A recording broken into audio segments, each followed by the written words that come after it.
The goal with this exercise is to help you absorb force in the hip that strikes the ground. With a lot of people, they'll get hip hike where one hip shoots to the side or goes up when they strike the floor with the heel. So we want to integrate glute strength at the same time our heel hits the ground.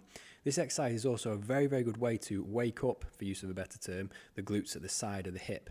What you want to do is strike the floor with your heel and at the same time drive the opposing hip up, contracting the hip on the ipsilateral side, so the same side as the foot that hits the floor. As you do this, you want your heel to strike the ground and then go onto the balls of your feet, so you're plantar flexing your foot and you're contracting your calf whilst lengthening the muscle at the front. It looks a little bit like this.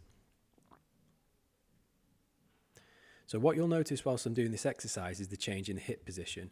The hip, once I've struck the floor and my foot is firmly planted, has now dropped down and I've hiked up the opposing left-hand side.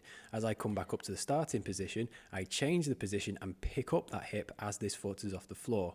I'm aiming to target the middle of my heel as it touches the ground, get a firm strike, and then move on to the ball of my foot and then the toes. I do this while I'm inhaling in this position, exhaling as I'm hitting the floor, and doing anywhere between 10 to 15 to sometimes 20 reps until you get an effect in the glute. What you should notice from this is a little bit more mobility in external rotation in the hip, and the glutes feel a lot more mobile and active whenever you're doing a squatting movement.